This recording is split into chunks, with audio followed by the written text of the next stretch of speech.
सबों को जोहार। पहला एपिसोड में मैंने कर्म कहानी का जो कर्मा ने उखाड़ के फेंक दिया दोनों कर्म की डालियों को, और वापस जब अपने घोड़ों के पास, सेनापतियों के पास, जहाँ पे संपत्ति उसने छोड़ के गया था गांव के तट पर, वहाँ वापस लौटा तो देखा उसका कुछ भी नहीं था। घोड़े उनको दौड़ा रहे थे काटने के लिए, और हाथी सब थे, वो लोग भी रौंदने के दौड़ा रहे थे। वहाँ तक हम लोग थे। अब इसके बाद की कहानी मैं बता रहा हूँ।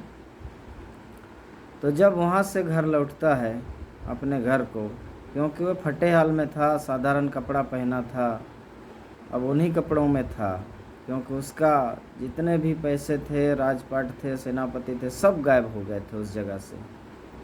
तो जब वो अपना घर लौटा तो उसकी पत्नी उसको इन हालात में देख के उसे भी डांटने लगी। तुम तो बहुत सारा धन संपत्ति लेकर के आ रहा हूँ बोला था, लेकिन ये क्या है, क्या हाल बना रखा है।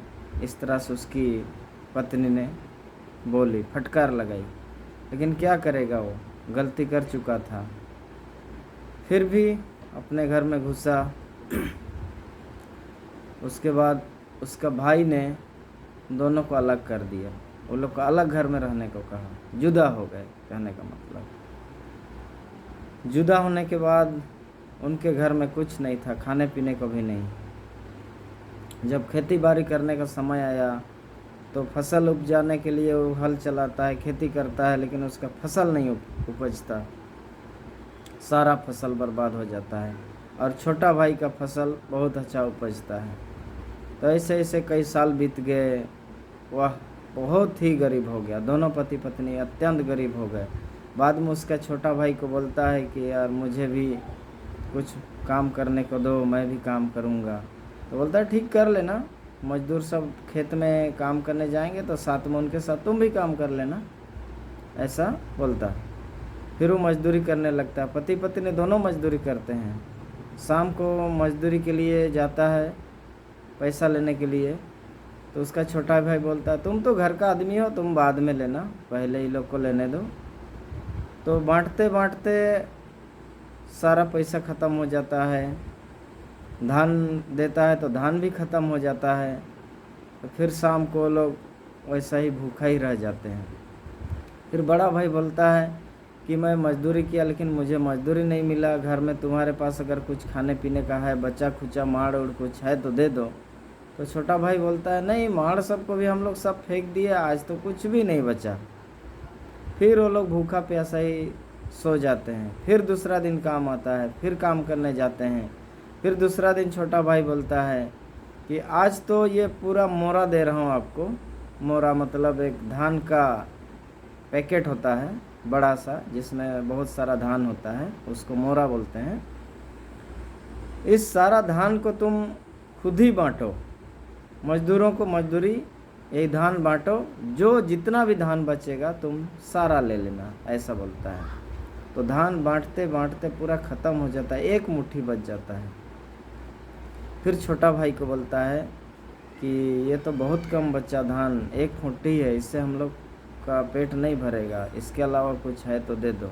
तो छोटा भाई बोलता है कि नहीं, आज के लिए इतना ही, मैं थोड़ा सा के चलते मैं दूसरा मोरा नहीं खोलने वाला हूँ, इसलिए तुम इसी से अपना काम चला। फिर उसी को कूट के चावल बना के खाना पका के पति पत्नी खाते हैं, फिर सोते हैं। वो दोनों बहुत परेशान थे, क्योंकि उसने करम राजा का अपमान किया था, उखाड़ के फेंका था। इसके वजह से ये सब भुगतना पड़ रहा था। इसके बाद कुछ दिन बीतने के बाद छोटा भाई के पास आता है बड़ा भाई कर्मा। पूछता है कि भाई मैंने क्या गलती किया है जो मुझे इतना दुख सहना पड़ रहा है। तो छोटा भाई बोलता है, तूने करम राजा का अपमान किया है, उससे उखाड़ के फेंका है, इसके चलते तुमको ये सब देखना पड़ रहा है। तो इस समस्या का समाधान क्या है? तो छोटा भाई बोलता है कि करम राजा को तुमको सेवा करना पड़ेगा, इसका सेवा करोगे तब जाके तुमको सुख शांति मिलेगा। तो बड़ा भाई बोलता ठीक है, तो मैं शुरू कर देता हूँ पूजा पाठ, इसका सेवा करना। तो बोलता है छोटा भाई कि ऐसे नहीं मिलने वाला, ये करम राजा 7 समुद्र पार रहता है, वहाँ से तुमको लेके आना पड़ेगा, तब जाके तुम ये सेवा कर सकते हो, ऐसे नहीं मिलेगा। तो लाने के लिए क्या करना पड़ेगा, तुमको जाना पड़ेगा उसके पास, तब जाके वो आएगा, ऐसे नहीं आता है। तो सोचा कि ठीक है, मैं भी इसको करम राजा को 7 समुद्र पार से लेकर के आऊँगा और इसका मैं सेवा करूँगा।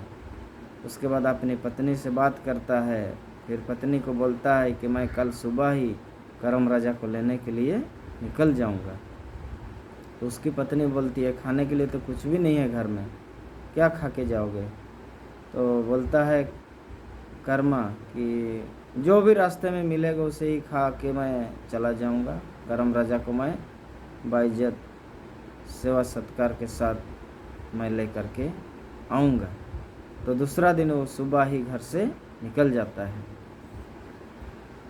जाते जाते उसको प्यास लग गया, देखा कि एक जगह तालाब है। वो सोचा कि यहाँ पे जी भर के पानी पी लूँ, अपना प्यास बुझा लूँ। जैसे वो तालाब के सामने गया, पानी के सामने गया, पानी को अपने चुल्लू में उठाया और जब पानी को पीने के लिए जैसे ही हाथ को ऊपर उठाया तो पानी खून में बदल गया, लाल हो गया। सोचने लगा कि मैंने करम राजा का अपमान किया है, इसके वजह से ये सब देखने को मिल रहा है। हे करम राजा, मैंने तुम्हें अपमान किया, इसके वजह से मुझे तुम ये सज़ा दे रहे हो, मुझे माफ़ कर दो, मैं तुम्हारे पास ही आ रहा हूँ। ऐसा बोल के उसने पानी भी नहीं पिया, प्यासा ही वहाँ से लौट गया। वहाँ से फिर आगे बढ़ने लगा। आगे जाते जाते रास्ते में एक बहुत बड़ा सांप मुंह खोल के बैठा है, ज़मीन से आसमान तक मुंह खोला हुआ है। तो दूसरा कोई रास्ता भी नहीं है आगे बढ़ने के लिए। फिर उसने सोचा, हे करम राजा, तूने क्या मेरे सामने दिखा रहे हो, मैंने बहुत बड़ा गलती किया, मुझे मालूम है, मुझे माफ़ कर दो। ये तुम्हारा छली बली मैं सब समझ रहा हूँ। ऐसा बोल के जो भी हो जाए, मरो चाहे जीऊँ, ये सोच के उसने सांप के मुंह में कूद गया। जैसे ही कूदता है कुछ नहीं होता है, फिर आगे बढ़ जाता है। आगे बढ़ते बढ़ते एक जगह बहुत सारा पका हुआ बेर का पेड़ है। बेर का पेड़ में पके हुए बेर बहुत दिख रहे हैं। सोचा कि आज मैं इसी को खा के पेट भर लूँ। जैसे बेर को तोड़ के खाने के लिए चबाता है तो उसके अंदर बहुत सारे कीड़े थे, जिसकी वजह से वो फल भी नहीं खा पाया। फिर कुछ दूर आगे जाता है तो एक आदमी कांटा ढोया हुआ था कंधे में, तो उसका कांटा भी कंधे में चुभ गया।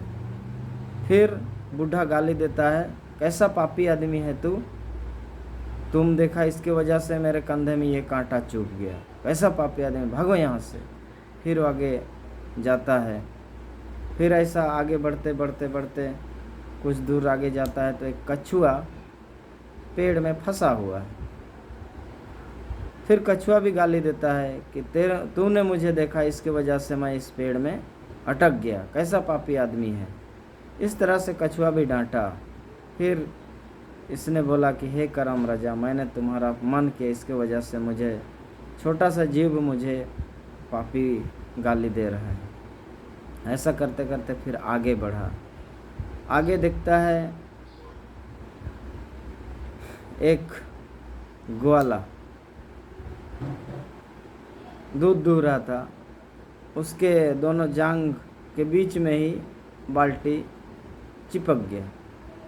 फिर बोलता है, कैसा पापी आदमी है तूने देखा, इसकी वजह से मेरे पैर में ये बाल्टी चिपक गया। फिर सोचा कि मेरे करम राजा का अपमान करने की वजह से आज मुझे ये बात सुनने को मिल रहा है।